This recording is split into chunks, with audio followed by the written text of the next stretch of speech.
সুন্দরবনের বিভিন্ন প্রান্তে শিক্ষার আলো জ্বালাচ্ছে মুক্তি। মুক্তির আনন্দে উজ্জ্বল এলাকাবাসী। সুন্দরবনের প্রত্যন্ত অঞ্চলে শিক্ষা বিস্তারে এক অনন্য উদ্যোগের নাম মুক্তি। দক্ষিণ চব্বিশ পরগনার রায়দিঘি বিধানসভার নগেন্দ্রপুরের পূর্ব শ্রীধরপুর এলাকায় সমাজ কল্যাণমূলক কাজের সমর্থক হয়ে উঠেছে এই সংস্থা। সম্প্রতি সুন্দরবনের বিভিন্ন প্রান্তে শুরু হয়েছে মুক্তির সাপোর্ট স্কুল এবং মুক্তির কিশোরয় সাপোর্ট স্কুল। ইতিমধ্যেই এই উদ্যোগ এলাকা জুড়ে সাড়া ফেলেছে। প্রান্তিক পড়ুয়াদের পাশে মুক্তি অর্থনৈতিক এবং ভৌগোলিক প্রতিকূলতার কারণে সুন্দরবনের বহু ছাত্রছাত্রী নিয়মিত পড়াশোনায় পিছিয়ে পড়ে। সেই বাস্তবতা মাথায় রেখেই পঞ্চম থেকে দশম শ্রেণী ছাত্রছাত্রীদের জন্য চালু হয়েছে মুক্তি সাপোর্ট স্কুল। পাশাপাশি প্রথম থেকে চতুর্থ শ্রেণীর ক্ষুদে পড়ুয়াদের জন্য শুরু হয়েছে মুক্তির কিশোরয় সাপোর্ট স্কুল। প্রতিটি স্কুলে ছাত্রছাত্রীদের জন্য দুপুরে পুষ্টিকর এবং সুস্বাদু আহারের ব্যবস্থা রাখা হয়েছে। পাশাপাশি রয়েছে বুক গ্রান্ট, যাতে বইপত্র এবং প্রয়োজনীয় শিক্ষা সামগ্রীর অভাবে কোনো পড়ুয়ার পড়াশোনা থমকে না যায়।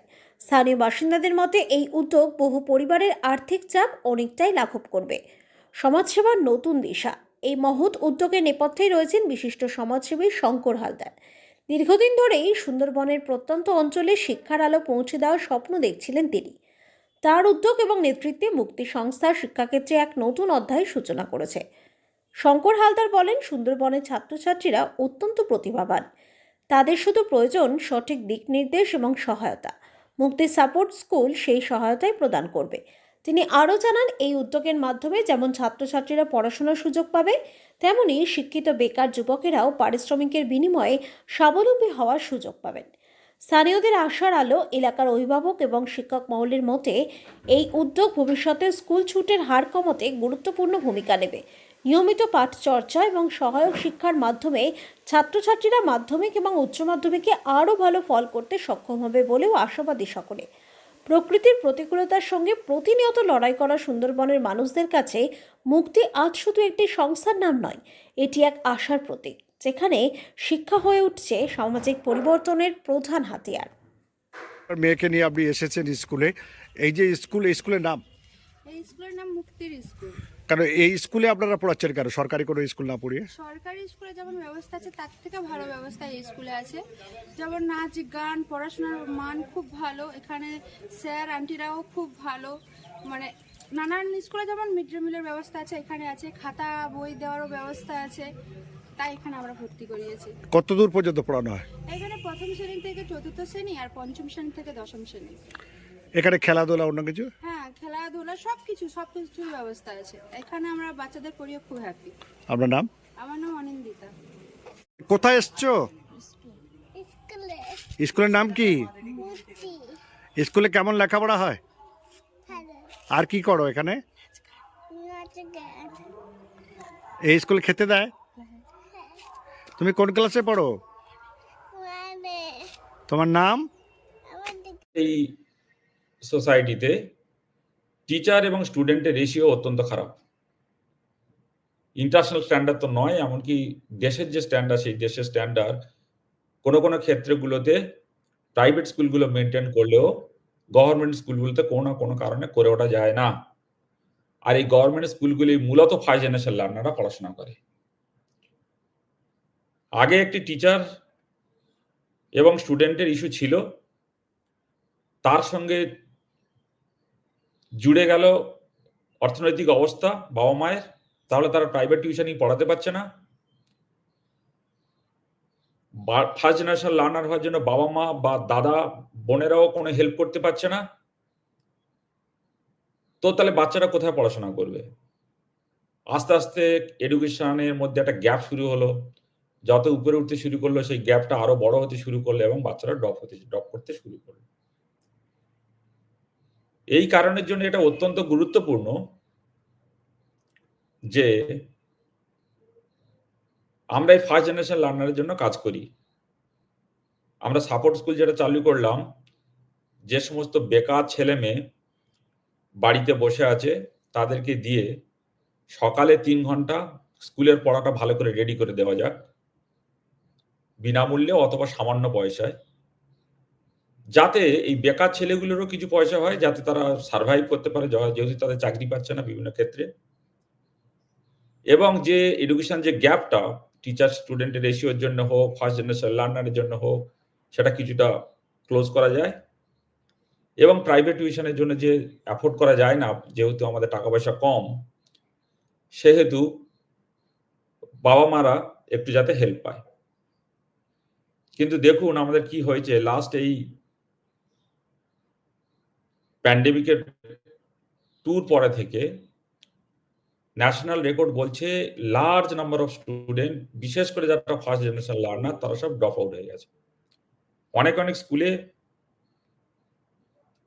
ক্লাসরুম ফাঁকা, বাল্যবিবাহ বেড়ে গেছে, বাচ্চারা পড়াশোনা করছে না, করলেও ততই বছর আসছে, কেবলমাত্র কিছু ডিগ্রি পাচ্ছে। এর মধ্যে যেগুলো সমস্যা তৈরি হয়েছে, টিচার ট্রান্সফার।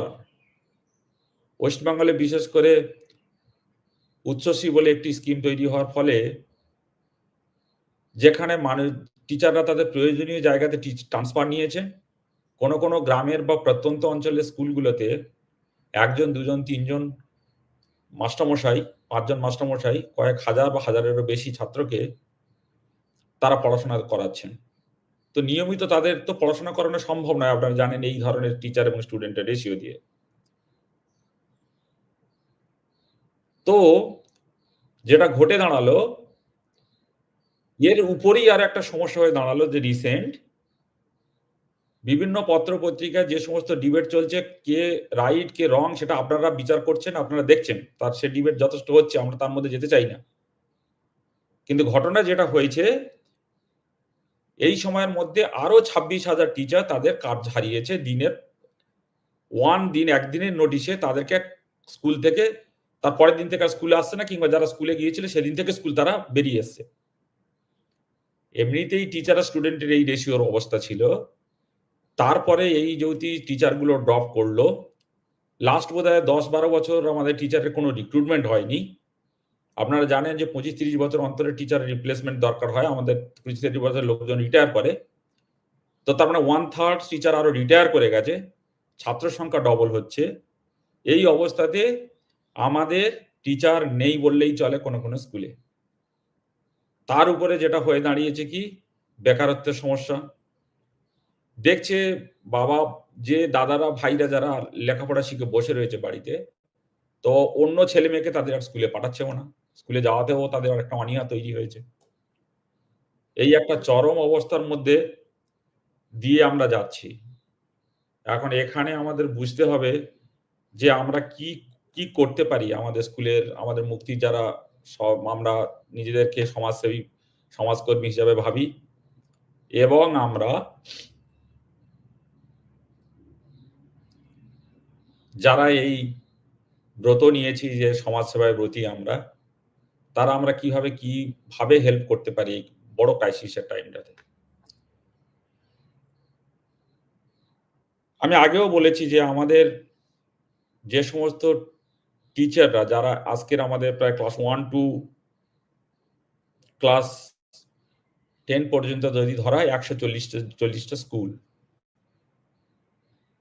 প্রায় আমাদের 600 মতো টিচার, যারা এই সমাজসেবার কাজটা এগিয়ে নিয়ে যাচ্ছে সামান্যতম পয়সাতে, সার্ভাইভাল পয়সাতে, সকালে 3 ঘন্টা করে পড়াশোনা করি যাতে বাচ্চারা ড্রপ আউট না হয়ে যায় স্কুল থেকে, বিশাল যে গ্যাপটা তৈরি হয় যাতে সেটা না হয় সেই জন্য। এবং তাদেরকে আমরা উদ্বুদ্ধ করছি যে তারা যেন এই ভূমিকাটা আরো এগিয়ে নিয়ে যেতে পারে। এক্ষেত্রে আমি বলি, আজকের দিনে আমাদের যেটা এসে দাঁড়িয়েছে, আরো তাদের ভূমিকাটা আরো বেশি বড় হয়ে দাঁড়িয়েছে। আমার প্রশ্ন এখানে, যে সমস্ত বেকার ছেলেরা অলরেডি আমাদের সঙ্গে টিচিং করছেন, আপনারা, আমাদের ইচ্ছা থাকা সত্ত্বেও আমরা তার গভর্নমেন্টকে রিপ্লেস করতে পারি না, আমরা ওই রকম ধরনের পয়সা কড়ি বা স্যালারি আপনাদেরকে দিতে পারি না। সামান্যতম পয়সাতে আপনারা যে সমস্ত সমাজসেবা করে যাচ্ছেন বিভিন্ন জায়গাতে, আপনারাই এখন একমাত্র অন্ধের যষ্টি হয়ে দাঁড়িয়েছেন। খেয়াল করে দেখুন, যেখানে আমরা ছাড়া কোনো রাস্তা নেই, বিকজ স্কুলগুলোতে মাস্টারমশাই নেই বললেই চলে, ছাত্ররা স্কুলে যাচ্ছে না, গেলেও সেখানে ক্লাস হচ্ছে না, ছাত্ররা ড্রপ আউট করে যাচ্ছে। এই অবস্থাতে আমাদের একটা ব্রত নেওয়ার সময় এসেছে, যদি আপনারা মনে করেন এই সমাজের পরিবর্তন দরকার, তাহলে আপনার পাশের বাড়ির ছেলেটাকে লেখাপড়া শেখাতে হবে। লেখাপড়া না শেখালে কোনোদিন এই শৃঙ্খলা মোচন হবে না। আর কেবলমাত্র দারিদ্রতা বা অর্থনৈতিক উন্নয়নের জন্য তো এডুকেশন লাগে না। এডুকেশন লাগে সার্বিক ডেভেলপমেন্টের জন্য। ভারতবর্ষের মানুষ হিসাবে আমরা যে গর্ব করি সারা পৃথিবীর কাছে, যে আমরা 5,000 7,000 বছরের সভ্যতা, যে সভ্যতায় উচ্চমানের চিন্তাভাবনা, উচ্চমানের লেখাজোখা এবং উচ্চমানের আমরা ফিলোসফি নিয়ে ডিসকাশন করি, সেটা কিন্তু আমরা অর্থনৈতিক নিয়ে গর্ব করি না, করি নলেজ নিয়ে, করি শিক্ষা নিয়ে। বলি আমরা যখন শিক্ষার উচ্চ স্তরে, তখন পৃথিবীর বিভিন্ন মানুষগুলো বনে জঙ্গলে ঘুরে বেড়াচ্ছে। এই গর্ব যদি এগিয়ে নিয়ে যেতে হয়, যেদিন আমরা থাকবো না, সিভিলাইজেশন যদি এগিয়ে যেতে হয়, তাহলে কিন্তু আমাদের বাচ্চাদের শিক্ষিত করতে হবে। না হলে কিন্তু চরম বিপদ এগিয়ে আসছে। ওই গর্বের দিন আর থাকবে না। দুঃখের সঙ্গে হলেও এটা বলতে বাধ্য হচ্ছি যে আমাদের আরো বেশি দায়িত্ব নিতে হবে, এবং আমাদের সমস্ত যারা টিচার, আমাদের অন্যান্য প্রজেক্টের যে সমস্ত মুক্তি সাথী বৃন্দ আছেন, তারা প্রত্যেকেই হাত লাগান সমাজের এই বড় ক্রাইসিসের সময়।